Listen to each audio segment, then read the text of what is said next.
स्वागत है आपका इस अद्भुत यात्रा में, जहां हम आपको लेकर चलेंगे ब्रज भूमि के पवित्र स्थलों की यात्रा पर। ब्रज, जहां भगवान श्री कृष्ण ने अपनी बाल लीलाएं रची, गोपियों के साथ रास रचाया और प्रेम की अद्वितीय गाथाएं लिखी। इस भूमि का हर कोना, हर कण आपको दिव्यता का अनुभव कराएगा। आइए इस वीडियो में हम ब्रज के प्रमुख धामों, मंदिरों और उन स्थलों की यात्रा करेंगे जो हमारे लिए आध्यात्म और भक्ति के मार्ग पर चलने का प्रेरणा स्रोत है। तो चलिए शुरू करते हैं ब्रज धाम की इस पवित्र यात्रा को और जानते हैं इसके हर कोने की महिमा। साथ ही हमें कमेंट बॉक्स में जय श्री राधे, जय श्री कृष्ण जरूर लिखें। हर साल हमारे ब्रज में करोड़ों भक्त ब्रज की यात्रा और ब्रज के दर्शन करने आते हैं, लेकिन सही जानकारी न होने के कारण वह ब्रज के कई महत्वपूर्ण मंदिरों के दर्शन करे बिना ही वापस चले जाते हैं। इस वीडियो के माध्यम से मैं आपको मात्र 3 दिन में ब्रज के सारे मंदिरों के दर्शन कराऊंगा और साथ ही इसमें आपकी ब्रज 84 कोस की परिक्रमा भी पूरी हो जाएगी। तो इस वीडियो को बिना स्किप किए पूरा देख लीजिए और इस वीडियो को अपनी जानकारी के उन सभी लोगों तक भी भेजें जो ब्रज के दर्शन करना चाहते हैं। YouTube पर ऐसी बहुत सी वीडियो हैं जो आपको ब्रज के मंदिरों के दर्शन करा देंगी, लेकिन इस वीडियो में मैं ब्रज के मंदिरों के दर्शन के साथ साथ आपको ये भी बताऊंगा कि आप पूरे भारत में से यहाँ सबसे आसान तरीके से कैसे आ सकते हैं, सस्ते में और अच्छे में कहाँ रुक सकते हैं। साथ ही आपको ब्रज 84 कोस यात्रा भी कराऊंगा। तो इस वीडियो में आपको संपूर्ण जानकारी मिलने वाली है। अगर आपको वीडियो अच्छी लगे तो एक लाइक और एक कमेंट जरूर करें। तो आइए करते हैं अपनी यात्रा शुरू। जय जय श्री राधे, जय जय श्री कृष्ण। सबसे पहले बात करते हैं कि इस ब्रज यात्रा का महत्व क्या है। ब्रह्मांड में कई तीर्थ स्थल हैं, लेकिन ब्रज यात्रा का महत्व इनमें सबसे अनमोल और विशेष माना जाता है। इसका कारण है कि ब्रज भूमि वह पवित्र स्थान है जहां भगवान श्री कृष्ण ने अपनी दिव्य लीलाएं रची। इस यात्रा का महत्व कई दृष्टिकोण से समझा जा सकता है, जैसे भगवान श्री कृष्ण की लीलाओं का केंद्र, आध्यात्मिक उन्नति, पवित्रता और शुद्धिकरण, सांस्कृतिक धरोहर इत्यादि। अब सबसे पहले बात करते हैं कि आप हमारे ब्रज में कैसे पहुंच सकते हैं और अपनी यात्रा कैसे शुरू कर सकते हैं। ब्रज में आने के कई रास्ते हैं। अगर आप ट्रेन से आ रहे हो तो आपको भारत के किसी भी कोने से मथुरा के लिए ट्रेन मिल जाएगी। यदि आप हवाई जहाज से आ रहे हो तो आपको सबसे पहले भारत की राजधानी दिल्ली आना होगा। वहां से आप टैक्सी या बस के माध्यम से मथुरा पहुंच सकते हैं। और यदि आप अपनी पर्सनल कार से आना चाहते हो तो उससे अच्छा माध्यम कुछ भी नहीं है। अगर आप हवाई जहाज के माध्यम से मथुरा आ रहे हो तो भी आपको परेशान होने की कोई ज़रूरत नहीं है। आप सीधे मथुरा पहुंचकर श्री कृष्ण जन्मभूमि के पास अपना होटल बुक करें, जहां आपको 900 से 1200 रुपये तक के अंदर AC डिलक्स रूम मिल जाएगा। होटल रूम की जानकारी और बुकिंग स्क्रीन पर दिए गए नंबर पर संपर्क करके कर लें। इसके बाद आप स्क्रीन पर दिए नंबर पर संपर्क करके अपनी ब्रज यात्रा की टैक्सी बुक कर लें। ये टैक्सी आपको पूरी 84 कोस की परिक्रमा और ब्रज के सभी मंदिरों के दर्शन कराएगी। अब बात आती है अपनी पर्सनल कार की। यदि आप अपनी ही पर्सनल कार से मथुरा आ रहे हैं तो आप स्क्रीन पर दिए गए नंबर पर संपर्क करके ही अपना रूम बुक कर लें और अगली सुबह जल्दी निकल जाइए अपनी ब्रज यात्रा पर। इस पूरी वीडियो को देखते जाइए और अपनी ब्रज की यात्रा संपूर्ण करते जाइए। अपनी ब्रज यात्रा के पहले दिन हम कवर करेंगे राधा रानी मानसरोवर, महालक्ष्मी मंदिर बेलवन, भांडीर वन, बंसीवट, रावल राधा रानी की जन्म स्थली, दाऊजी मंदिर बलदेव, चिंताहरण महादेव, ब्रह्मांड घाट, 84 खंबा मंदिर, रमण रेती और गोकुल घाट। इन सभी जगह को कवर करने के लिए वीडियो को बिना स्किप किए पूरा देखें और कमेंट बॉक्स में जय जय श्री राधे, जय जय श्री कृष्ण जरूर लिखें। मथुरा होटल से अपनी गाड़ी लें और सुबह जल्दी निकल पड़ें सीधे राधा रानी मानसरोवर के लिए, जिसकी दूरी मथुरा से लगभग 30 किलोमीटर की है। इस जगह के बारे में ऐसा कहा जाता है कि रासलीला वृंदावन धाम में मनोहर जगह हो रही थी। मान की लीला में उन्होंने रासलीला का त्याग कर यमुना को पार करके वो एक एकांत वन में आ गई। श्री राधा रानी ने श्री कृष्ण के वियोग में आंसू बहाए। उनकी आंखों के आंसू बहने लगे और उन आंसुओं से कुंड बन गया और इसका नाम मानसरोवर हो गया। श्री कृष्ण भी व्याकुल होकर श्री राधा रानी को ढूंढते हुए इस सरोवर पर पहुंचे। वे अपनी बांसुरी और अपने मस्तक को श्री राधा रानी के कोमल चरणों में रखकर अपनी भूल स्वीकार करते हैं और आश्वासन देते हैं कि वह फिर से ऐसा नहीं करेंगे। मानसरोवर के किनारे एक बहुत पुराना मंदिर है, जिसमें एक चित्र में श्री कृष्ण श्री राधा रानी के मान अवस्था को दूर करने के लिए अपनी बांसुरी और मस्तक श्री राधा रानी के कमल स्वरूप चरणों में रख देते हैं। ये चित्र अभी भी इस मंदिर में लगा हुआ है। यहाँ के दर्शन करने के बाद आप निकल पड़े महालक्ष्मी मंदिर बेलवन की ओर, जिसकी दूरी राधा रानी मानसरोवर से लगभग 6 किलोमीटर की है। यह मंदिर काफी पुराना और प्रसिद्ध है। कहा जाता है कि इस जगह पर पहले बेल के पेड़ों का घना जंगल था, इसलिए इसे बेलवन के नाम से जाना जाता है। इन जंगलों में भगवान श्री कृष्ण और बलराम अपने मित्रों के साथ गैया चराने आते थे और इन्हीं जंगलों के बीच स्थित है माँ लक्ष्मी का यह प्रसिद्ध मंदिर। कथा मिलती है एक बार ब्रज में श्री कृष्ण, राधा और 16,000 गोपियों के साथ रासलीला कर रहे थे। माना जाता है कि माँ लक्ष्मी को भी भगवान श्री कृष्ण की इस रासलीला के दर्शन करने की इच्छा हुई। इसके लिए वह सीधे ब्रज जा पहुंची, लेकिन गोपिकाओं के अलावा किसी अन्य को इस रासलीला को देखने के लिए प्रवेश की अनुमति नहीं थी। ऐसे में उन्हें रोक दिया गया। इसके बाद वह नाराज होकर वृंदावन की ओर मुख करके बैठ गईं और तपस्या करने लगीं। लक्ष्मी मैया के दर्शन करने के बाद आप निकल पड़े भांडीर वन के लिए, जिसकी दूरी बेलवन से लगभग 8.5 किलोमीटर की है। श्री राधा कृष्ण के विवाह का साक्षी है भांडीर वन। बाकी जानकारी जानेंगे यहाँ के पुजारी जी से। राधा कृष्ण की 5 लीलाओं का वर्णन मिलता है। सर्वप्रथम लीला, आप जिस स्थान पर बैठे हो, राधा कृष्ण की शादी लग्न ब्रह्मा जी ने करा दी।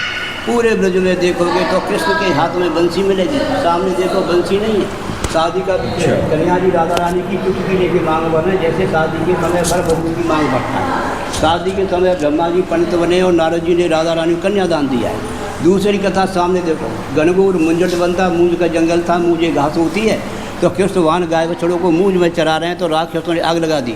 गाय जल रहे हैं, बछड़े जल रहे हैं, तो कृष्ण वाहन ने अपने मुख से अग्निपान आपको पिया है, जिसको दावा अग्निपान लीला कहते हैं, अग्नि का पान किया है। तीसरी कथा इस साइड में देखो, दाऊ जी ने यहाँ प्रलंबासुर नाम का राक्षस था, उसका वध किया है। चौथी कथा इस साइड में देखो, दुर्वासा ऋषि का विग्रह विराजमान है।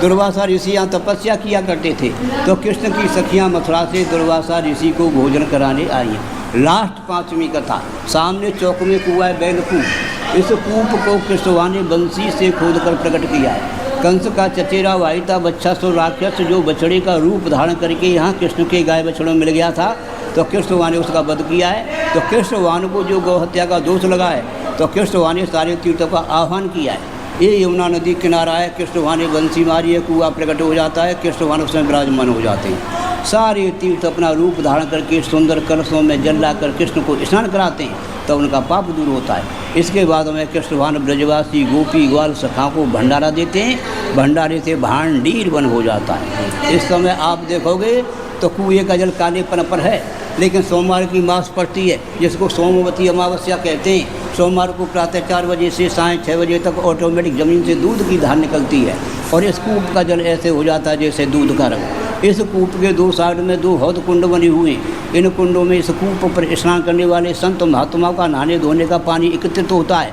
जिन माँ बहन बेटियों के बच्चे खंडित हो जाते हैं, गर्भ गिर जाते हैं, संतान की प्राप्ति नहीं होती है, लड़की की प्राप्ति होती है, इन कुंडों में स्नान करने से 95% संतान पुत्र फल की प्राप्ति होती है। 5 कथाएँ या मुख्य रूप से राधा रानी के कन्यादान का ही फल है।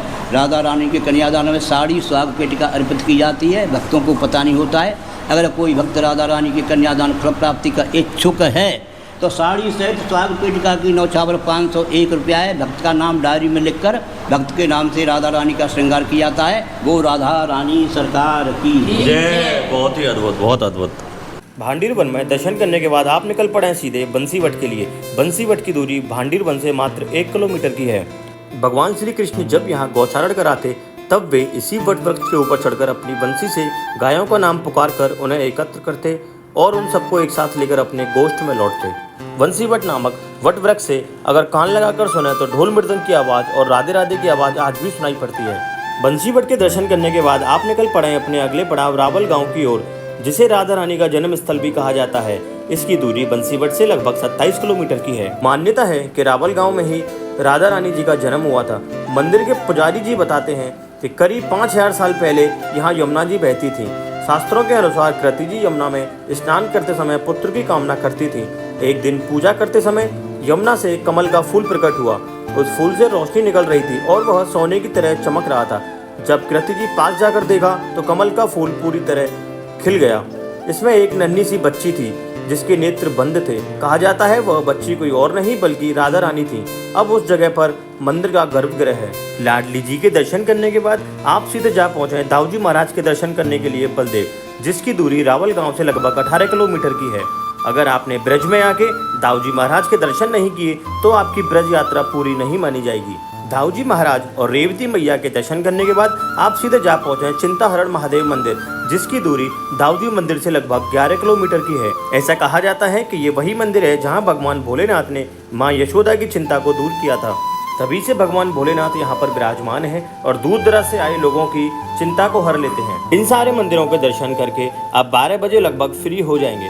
उसके बाद आप सीधे जाएं ब्रह्मांड घाट और जमुना जी के किनारे थोड़ी देर विश्राम करें, क्योंकि ब्रज के सारे मंदिर 12 बजे लगभग बंद हो जाते हैं और 3:30 बजे करीब खुलते हैं। ब्रह्मांड घाट वही जगह है जहाँ भगवान श्री कृष्ण ने अपने बाल रूप में मिट्टी खाई थी और अपनी माँ यशोदा से झूठ बोला था कि मैया मैंने मिट्टी नहीं खाई। जब मैया ने भगवान श्री कृष्ण से मुंह खोलने को कहा तो उनके मुख में उन्हें पूरा ब्रह्मांड दिखाई दिया। तभी से इस जगह का नाम ब्रह्मांड घाट पड़ा। ब्रह्मांड घाट के दर्शन करने के बाद आप सीधे निकल जाइए 84 खंबा मंदिर, जिसकी दूरी ब्रह्मांड घाट से मात्र 1.5 किलोमीटर की है।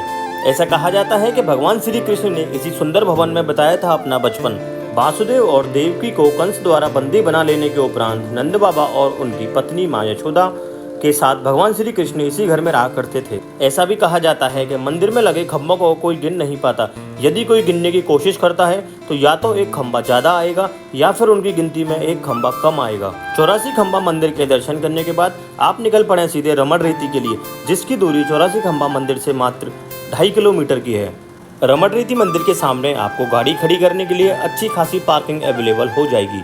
मान्यता है कि भगवान कृष्ण ने बाल रूप में इस रेत पर ही लीलाएं की थी।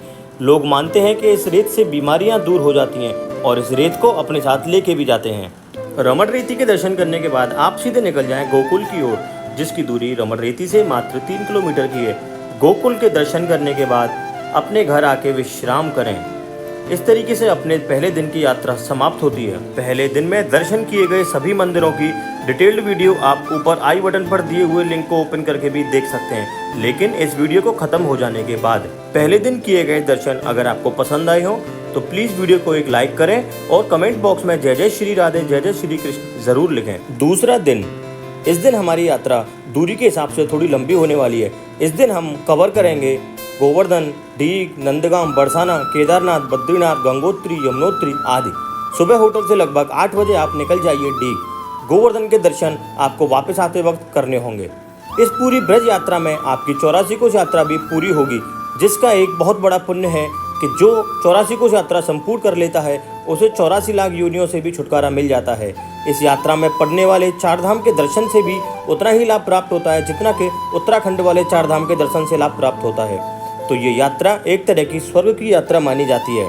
मथुरा से 36 किलोमीटर की दूरी तय करके आप सबसे पहले पहुंच जाइए डीग पैलेस। यहाँ एक हनुमान जी का बहुत प्राचीन मंदिर है, वहाँ दर्शन करिए। यह प्रतिमा वाकई में एक अद्भुत प्रतिमा है, जिसमें आपको एक ही प्रतिमा में हनुमान जी के कई सारे रूपों के दर्शन होंगे। प्रतिमा में हनुमान जी के कंधों पर श्री राम और श्री लक्ष्मण विराजमान हैं। यह मूर्ति लगभग 400 वर्ष से भी अधिक पुरानी है।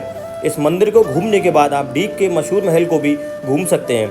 डीग महल से हनुमान जी का आशीर्वाद लेके आप निकल जाइए सीधे बद्रीनाथ धाम के लिए, जिसकी दूरी डीग महल से लगभग 18 किलोमीटर की है।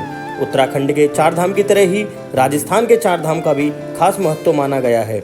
मान्यता है कि जो लोग उत्तराखंड के 4 धाम की यात्रा नहीं कर पाते वो ब्रज के 4 धाम की यात्रा करके उतना ही पुण्य लाभ प्राप्त कर सकते हैं। ऐसा बताया जाता है कि भगवान श्री कृष्ण 5 वर्ष के हो गए तो नंद बाबा और माँ यशोदा ने उनसे कहा कि हमने मन्नत मांगी थी कि जब हमें संतान प्राप्ति हो जाएगी तब हम 4 धाम की यात्रा के लिए जाएंगे। तब भगवान श्री कृष्ण ने उनको समझाया कि आप वृद्धावस्था में 4 धाम की दुर्गम यात्रा कैसे कर पाएंगे। नंद बाबा और माँ यशोदा की हट देखकर भगवान श्री कृष्ण ने कहा कि मैं यहीं पर तुम दोनों को 4 धाम के दर्शन करा दूंगा। इसके बाद भगवान श्री कृष्ण ने योग माया से 4 धामों को ब्रज में ही प्रकट करने की प्रार्थना की। बद्रीनाथ धाम के पास ही गंगोत्री, यमुनोत्री, लक्ष्मण झूला और नीलकंठ महादेव को भी उन्होंने यहीं प्रकट किया। यहीं पर नर और नारायण पर्वत भी स्थित हैं। योग माया ने यहाँ से करीब 9 किलोमीटर की दूरी पर स्थित एक पहाड़ी पर भगवान केदारनाथ को भी प्रकट किया। नंद बाबा और यशोदा मैया समेत सभी ब्रजवासियों ने यहीं पर 4 धामों के दर्शन किए। यहाँ आपने दर्शन करके आप चले जाइए इसके बाद भगवान केदारनाथ के दर्शन करने, जिसकी दूरी यहाँ से लगभग 9 किलोमीटर की है। केदारनाथ धाम पहुंचकर आपको लगभग 400 सीढ़ियाँ ऊपर चढ़ के पहाड़ी पर भगवान भोलेनाथ के दर्शन करने होंगे। आपके साथ अगर कोई सीनियर सिटीजन या छोटा बच्चा है तो आप पालकी की सहायता भी यहाँ ले सकते हैं। भगवान भोलेनाथ के दर्शन करने के बाद और अपनी 4 धाम यात्रा संपूर्ण करने के बाद आप पहुंच जाइए चरण पहाड़ी, जिसकी दूरी केदारनाथ धाम से लगभग 9 किलोमीटर की है। चरण पहाड़ी वो जगह है जहां भगवान श्री कृष्ण के पैरों के निशान आज भी स्थित हैं। भगवान श्री कृष्ण के चरणों के दर्शन करके आप निकल जाइए पास में ही स्थित फिसलनी शिला, जिसकी दूरी चरण पहाड़ी से लगभग 4 किलोमीटर की है। ये वही जगह है जहाँ भगवान श्री कृष्ण अपने बाल रूप में अपने मित्रों के साथ फिसला करते थे। आज के समय में बड़े बड़े लोग भी यहाँ आकर बच्चे बन जाते हैं। फिसलनी शिला के दर्शन करने के बाद आप चले जाइए भोजन थाली, जिसकी दूरी फिसलनी शिला से मात्र 4.5 किलोमीटर की है। यहाँ भगवान श्री कृष्ण की वो भोजन थाली आज भी स्थित है जहाँ भगवान ने बैठकर भोजन किए थे। इस जगह के बारे में पूरी जानकारी आप ऊपर आई बटन पर क्लिक करके भी देख सकते हैं। लेकिन इस वीडियो को खत्म हो जाने के बाद भगवान की भोजन थाली के दर्शन करने के बाद आप चले जाइए सीधे कामेश्वर महादेव के दर्शन करने के लिए, जिसकी दूरी भोजन थाली से लगभग 4 किलोमीटर की है। कामा में कामेश्वर महादेव के दर्शन करने के बाद आप चले जाइए अपने अगले पड़ाव नंदगांव की चरण पहाड़ी की ओर, जिसकी दूरी कामेश्वर मंदिर से लगभग 13 किलोमीटर की है। यहाँ भी आप भगवान श्री कृष्ण के चरणों के दर्शन कर सकते हैं। चरण पहाड़ी के दर्शन करने के बाद थोड़ी सी दूरी पर स्थित है पावन सरोवर। पावन सरोवर के दर्शन करने के बाद आप चले जाइए सीधे नंदगांव में नंद भवन के दर्शन की ओर। पूरे ब्रज में मात्र एक यह मंदिर ऐसा है जहां भगवान श्री कृष्ण के माता पिता यशोदा और नंद बाबा की पूजा की जाती है। मंदिर के बराबर में आप यहां पर नंदीश्वर महादेव के भी दर्शन कर लें। नंद भवन के दर्शन करने के बाद आप चले जाइए सीधे टेर कदम, जिसकी दूरी नंद भवन से मात्र 2 किलोमीटर की है। देखने में ये जगह वाकई बेहद खूबसूरत है। ये वही जगह है जहां भगवान श्री कृष्ण गौचारण के समय आते थे। यहाँ पर एक नहीं सैकड़ों कदम के पेड़ लगे हुए हैं। टेर कदम से थोड़ी ही दूरी पर स्थित है आशीश्वर महादेव मंदिर। यहाँ भोलेनाथ के दर्शन करने के बाद आप चले जाइए सीधे कोकलावन शनिदेव महाराज के दर्शन के लिए, जिसकी दूरी आशीश्वर महादेव मंदिर से लगभग 7 किलोमीटर की है। शनिदेव महाराज का आशीर्वाद लेने के बाद आप चले जाइए सीधे बरसाना राधा रानी के दर्शन के लिए, जिसकी दूरी शनिदेव मंदिर से मात्र 13 किलोमीटर की है। बरसाने वाली राधा रानी के दर्शन करने के बाद आप चले जाइए सीधे गोवर्धन गिरिराज महाराज की ओर, जिसकी दूरी राधा रानी मंदिर से मात्र 20 किलोमीटर की है। यहाँ पर सबसे पहले आप दान घाटी पर गिरिराज महाराज के दर्शन करके अपनी परिक्रमा शुरू करें। परिक्रमा करने के कई तरीके हैं। या तो आप पैदल परिक्रमा कर सकते हैं, अगर आप थक चुके हैं तो आप बैटरी वाला ई रिक्शा लेके भी परिक्रमा कर सकते हैं। अगर ज़्यादा भीड़ नहीं है तो आप अपनी कार से भी परिक्रमा लगा सकते हैं। संपूर्ण गोवर्धन की परिक्रमा के साथ आपका इस दिन का सफ़र भी पूरा हो जाएगा। इसके बाद आप सीधे मथुरा पहुंचकर अपने होटल में जाके आराम करें।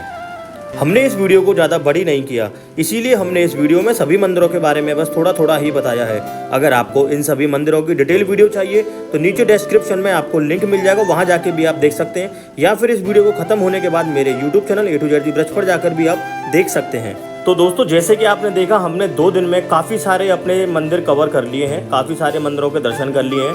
अब हमारा जो लास्ट पड़ाव बचा है वो है मथुरा और वृंदावन के मंदिरों का। इस वीडियो के माध्यम से मैं आपको बहुत सारी इन्फॉर्मेशन ऐसी भी देना चाहता हूँ जो आपके बहुत हेल्पफुल रहेगी।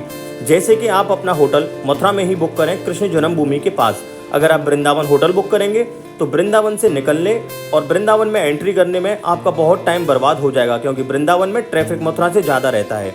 इसलिए अपना होटल मथुरा में ही बुक करें। होटल की जानकारी आपको डिस्क्रिप्शन में मिल जाएगी। साथ ही मैं आपको ये भी बताऊंगा कि इस पूरी यात्रा में आपकी गाड़ी रनिंग कितने किलोमीटर की होगी।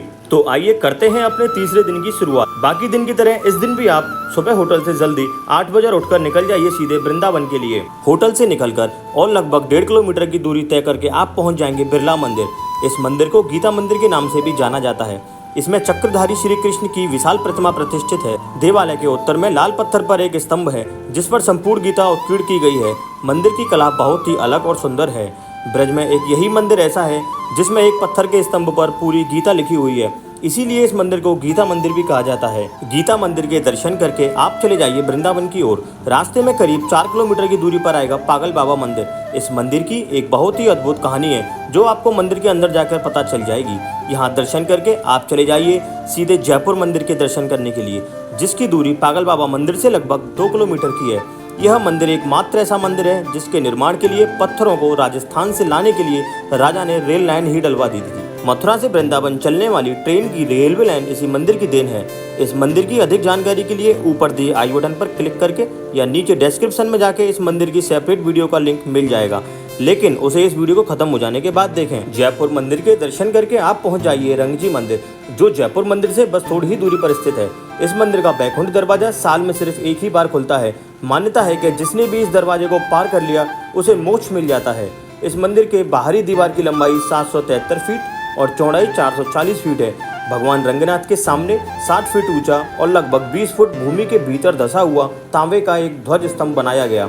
रंगजी मंदिर के दर्शन करने के बाद आप पहुंच जाइए वृंदावन के प्राचीन मंदिर गोविंद देव जी मंदिर के दर्शन करने के लिए। यह मंदिर रंगजी मंदिर के ठीक सामने स्थित है। इस मंदिर के विषय में मान्यता है कि इस मंदिर का निर्माण भूतों ने करवाया है। भूतों ने एक रात में ही कई मंजिला मंदिर का निर्माण कर दिया, लेकिन मंदिर पूरा होने से पहले ही भूतों को मंदिर निर्माण का काम छोड़कर भागना पड़ा।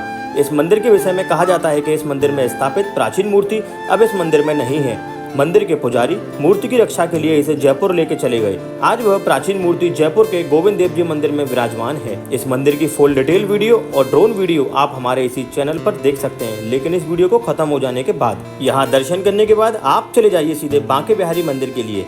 लेकिन अब एक बात का विशेष ध्यान रखें, यहाँ से आपको आगे के मंदिरों के दर्शन के लिए ई-रिक्शा लेना होगा। अपनी गाड़ी गोविंद देव जी मंदिर के ठीक सामने पार्किंग में ही खड़ी रहने दें, वरना आपका पूरा दिन ट्रैफिक में ही निकल जाएगा। और ई-रिक्शा के माध्यम से चले जाएं सीधे बांके बिहारी जी मंदिर। बिहारी जी के दर्शन करके और उनका आशीर्वाद लेके आप निकल जाए पास में ही स्थित श्री राधा वल्लभ जी मंदिर के दर्शन के लिए। इसके बाद आप चले जाएं श्री राधा रमन मंदिर और मदन मोहन जी मंदिर। ये सभी मंदिर बांके बिहारी जी मंदिर के पास ही हैं, इसलिए आप यहाँ पैदल जाके ही दर्शन कर लेंगे। इन सब मंदिरों के दर्शन करने के बाद आप फिर से ई-रिक्शा लें और निकल जाइए वृंदावन के मशहूर और श्री कृष्ण की लीलाओं से जुड़े निधिवन के दर्शन के लिए। मान्यता है कि निधिवन में भगवान श्री कृष्ण और राधा जी आज भी अर्धरात्रि के बाद रास रचाते हैं। निधिवन के बारे में ऐसा कहा जाता है कि प्रतिदिन रात्रि में होने वाली श्री कृष्ण की रासलीला को देखने वाला इंसान अंधा, बहरा, गूंगा या पागल हो जाता है। इसीलिए रात्रि इस रासलीला को देखने की परमिशन किसी को भी नहीं है। निधिवन के दर्शन करने के बाद आप ई-रिक्शा लेके पहुंच जाइए अपनी गाड़ी के पास और फिर अपनी ही कार से आप पहुंच जाइए गरुड़ गोविंद मंदिर के दर्शन के लिए। यहाँ दर्शन करके और थोड़ा समय बिताने के बाद आप पहुंच जाइए ग्राम जैत में जयकुंड के लिए, जिसकी दूरी गरुड़ गोविंद मंदिर से बस थोड़ी ही है। यहाँ आपको वो पत्थर का कालिया नाग देखने को मिल जाएगा जो भगवान श्री कृष्ण की लीलाओं से जुड़ा हुआ है, और भगवान श्री कृष्ण ने उसे श्राप दिया था कि तू जहाँ पीछे मुड़ के देखेगा वहीं पत्थर का बन जाएगा। ये वही जगह है जहाँ कालिया नाग ने पीछे मुड़कर देखा था, तब वह ऐसी जगह पत्थर का बन गया था। वृंदावन के मंदिरों के दर्शन करते समय एक बात का विशेष ध्यान रखें कि वृंदावन के सभी मंदिर दोपहर करीब 12 बजे बंद हो जाते हैं, इसीलिए आपको ये सभी दर्शन 12 बजे तक पूरे कर लेने होंगे। 12 बजे तक दर्शन करने के बाद आप सीधे अपने होटल में आ जाइए और शाम 4 बजे तक आराम करिए, क्योंकि अब सभी मंदिर शाम को ही खुलेंगे। अब आपके पास दर्शन के लिए बस मथुरा ही बचा हुआ है।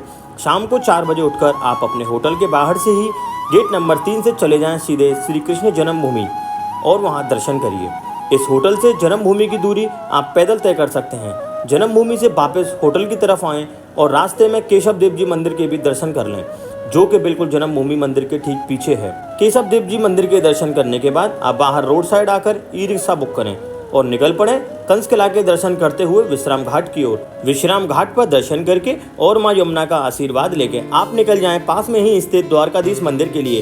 द्वारकाधीश महाराज के दर्शन के बाद बाहर आकर ई-रिक्शा लें और चले जाइए मथुरा के कोतवाल भूतेश्वर महादेव के दर्शन के लिए। यहाँ दर्शन करके आप अपनी ब्रज यात्रा को समाप्त करें और यहाँ से ई-रिक्शा के माध्यम से पहुँच जाइए अपने होटल। भूतेश्वर मंदिर से आपके होटल की दूरी लगभग 1 किलोमीटर की ही है। तो इस तरह से मात्र 3 दिन में आपकी पूरी ब्रज की यात्रा पूरी हो जाएगी। अगर आप ये यात्रा करना चाहते हैं और यात्रा करते समय आपको किसी भी प्रकार की परेशानी होती है तो आप हमें कमेंट करके भी हमारी सहायता ले सकते हैं। इस 20 मिनट की वीडियो में मैंने आपको पूरे ब्रज की यात्रा करवाई, साथ ही ब्रज 84 कोस की यात्रा भी आपकी करवाई। तो आप सोच सकते हैं इस वीडियो के लिए मुझे कितनी मेहनत करनी पड़ी होगी। मेरी मेहनत और अपनी सफल यात्रा के लिए मुझे बस एक राधे राधे का कमेंट करें, और अगर आपको मेरी वीडियो अच्छी लगी हो तो वीडियो को एक लाइक ज़रूर करें। अगर आपको पूरा इंडिया ट्रैवल करना है तो भी आप हमारे चैनल के माध्यम से पूरे इंडिया को ट्रैवल कर सकते हैं। मैंने अपनी ही कार मारुति ऑल्टो से पूरे भारत का भ्रमण किया है। साथ ही मैंने ये भी बताया है कि पूरे भारत का भ्रमण करने में आपका कितना खर्चा होने वाला है, भारत की रोड कंडीशन कैसी है, और हर स्टेट की कैपिटल के अंदर जाके वहाँ की मुख्य जगहों की जानकारी भी दी है। अगर आप घूमने के शौकीन हैं तो इस चैनल से आप हमेशा के लिए जुड़ सकते हैं और मेरे चैनल को सपोर्ट भी कर सकते हैं। ये वीडियो आपको पसंद आई हो तो इसे अपनी जानकारी में और लोगों तक भी भेजें, ताकि हमारी इस वीडियो के माध्यम से वो अपनी ब्रज की यात्रा पूरी कर सकें और भारत का भ्रमण भी पूरा कर सकें। आप सभी को मेरा दिल से राधे राधे, धन्यवाद।